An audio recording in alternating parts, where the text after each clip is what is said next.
Acaso teria o Senhor Deus a obrigação de amar o povo de Israel? Teria algum benefício, alguma vantagem em amar um povo tão infiel? E quanto a nós, que vantagem o Senhor tem em nos conceder o seu amor? Receberia ele alguma vantagem porque nos ama? Vamos ver aqui um texto da nossa lição. Deus não apenas continuou a conceder o seu amor a Israel, de modo generoso e voluntário, apesar das rebeliões do povo, mas faz o mesmo conosco, embora sejamos pecadores. Nós somos muito prontos, irmãos, em falar mal do povo, em condenar o povo de Israel, porque era infiel a Deus. Mas nos esquecemos de quantas vezes nós também somos infiel a Deus e quantas vezes Deus demonstra o seu amor a nós, apesar da nossa infidelidade. Não merecemos o amor de Deus e jamais poderíamos conquistá-lo. Além disso, o Senhor não precisa de nós.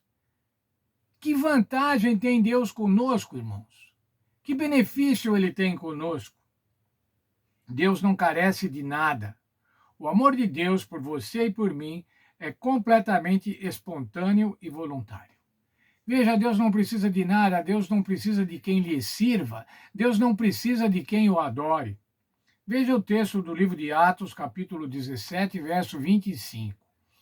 E também não precisa que lhe façam nada, pois é Ele mesmo quem dá a todos a vida, a respiração e tudo mais. É o Senhor Deus que dá tudo o que nós necessitamos. Ele não necessita de nada. Deus é absolutamente autônomo e soberano com relação à sua obra criada. Veja o texto de Apocalipse 4:11. Tu és digno, Senhor e Deus nosso, de receber a glória, a honra e o poder, porque todas as coisas tu criaste. Sim, por causa da tua vontade, tudo veio a existir. Outro texto com o mesmo conceito, Salmo 33:6. Os céus, por sua palavra se fizeram, e pelo sopro da sua boca, o exército deles. Olha, irmãos, um Deus que é soberano para criar todas as coisas, para criar o universo, precisa de nós, miseráveis pecadores, seres humanos falhos, mortais. O Senhor precisa de nós. Deus criou o mundo por sua vontade, e por causa disso, ele é digno de toda a glória, honra e poder. Deus não precisava ter criado o mundo. Antes da fundação do mundo, ele já desfrutava o relacionamento de amor que existia na Trindade. Olha, a manifestação do amor de Deus Pai, Deus Filho e Deus Espírito Santo, se realizava, se efetivava na Trindade, na união entre essas três pessoas do único Deus, do Deus Criador de todas as coisas. Antes da criação do mundo, antes de existir seres humanos, antes de existir povo de Israel, a quem é que Deus dedicava o seu amor? A quem o Pai dedicava o seu amor? Veja o texto de João 17:24. Pai, quero que onde eu estiver, aqueles que me deste estejam comigo, a fim de que vejam a minha natureza divina, que tu me deste, pois me amaste antes da criação do mundo. Veja, o amor de Deus é eterno. Antes da criação do mundo, o amor de Deus já se manifestava entre Deus Pai, Filho e Espírito Santo. Deus não precisava de criaturas que fossem objeto do seu amor, mas em conformidade com seu caráter de amor, ele escolheu criar o mundo e estabelecer um relacionamento de amor com as suas criaturas. Por que é que Deus criou seres humanos à sua semelhança, à sua imagem e semelhança? Para que pudessem amá-los e para que estes pudessem, em reciprocidade, amar também a Deus, para estabelecer uma relação de amor.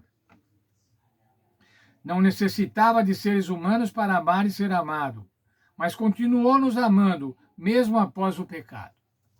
Mesmo após o pecado, após nossos primeiros pais optarem por Satanás e deixarem a vontade de Deus de lado, desobedecerem a Deus, mesmo assim, o Senhor continuou amando e continua amando os seres humanos.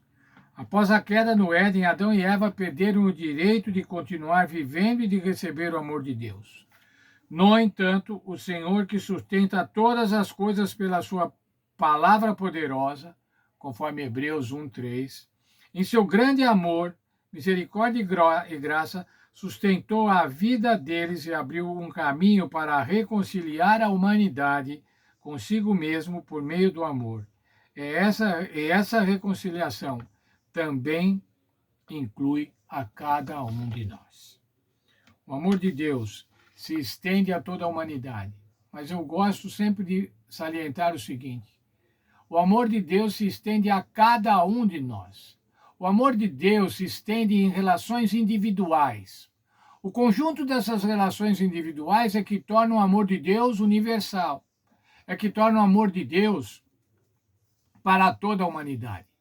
Mas antes de ser para toda a humanidade, o amor de Deus é para cada um de nós.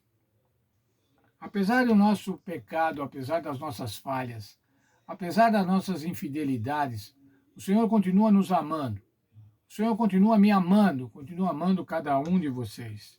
Deus continua concedendo amor a esse mundo.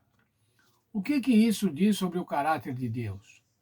Quando nós vemos o mundo no estado em que se encontra, e Deus ainda demonstrando o seu amor, Deus ainda chamando pessoas para que aceitem o Senhor Jesus Cristo, para que tenham a vida eterna, o que a gente pode entender do amor de Deus? Como nós podemos agora nos relacionar com Deus ao ver tamanha boa vontade, tamanho altruísmo, de apesar das nossas falhas, continuar nos amando e continuar dando a nós a possibilidade de resgate, a possibilidade de salvação? Será que, pensando desse jeito, podemos amar a Deus? Certamente sim. E eu quero muito que eu e você pensemos na maneira como Deus trata os seres humanos, na maneira como Deus estende generosamente o seu amor, como Deus estende livremente, Ele próprio estende o seu amor para cada um de nós. E ao pensarmos dessa maneira, nos sentimos total alegria e pertencemos a esse Deus, e dessa forma sejamos recíprocos ao amor de Deus.